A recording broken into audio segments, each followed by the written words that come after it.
Praise the lord అందరికీ. ఆ నీళ్ళలో ఉన్న వ్యక్తిని చూడండి. ఆయన ఎంతో ఆపదలో ఉన్నాడు కదా. ఆ చేప ఆయనను మృంగబోతుంది. ఆ వ్యక్తి ఎవరో మీకు తెలుసా? ఆయన పేరు యోనా. ఆయన ఇంతటి ఆపదలో ఎలా చిక్కుకున్నాడో చూద్దామా?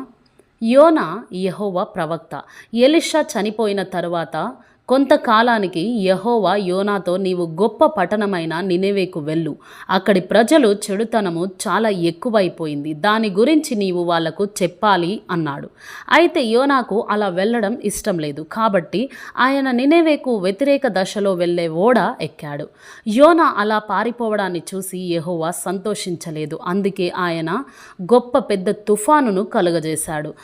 ఆ తుఫాను ఓడను ముంచివేసేంత తీవ్రంగా మారింది. ఓడలోని నావికులు ఎంతో భయపడి సహాయం కోసం తమ తమ దేవుళ్లకు ప్రార్థించారు.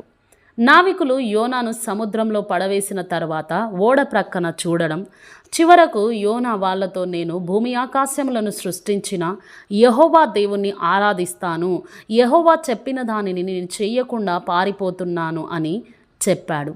అప్పుడు ఆ నావికులు, తుఫాను ఆగిపోవాలంటే మేము నీకేమి చెయ్యాలి అని యోనాను అడిగారు.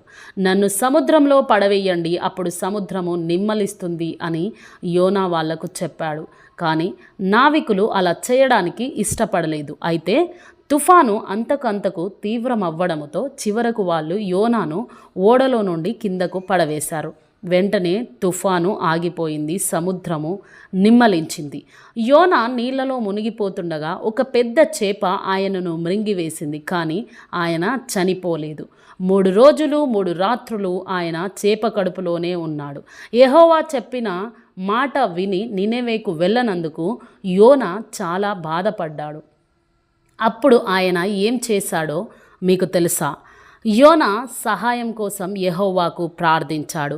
అప్పుడు యెహోవా ఆ చేపకు ఆజ్ఞాపించగా ఆ చేప యోనాను పొడినేలపై కక్కివేసేలా చేశాడు. తరువాత యోనా నినెవేకు వెళ్ళాడు.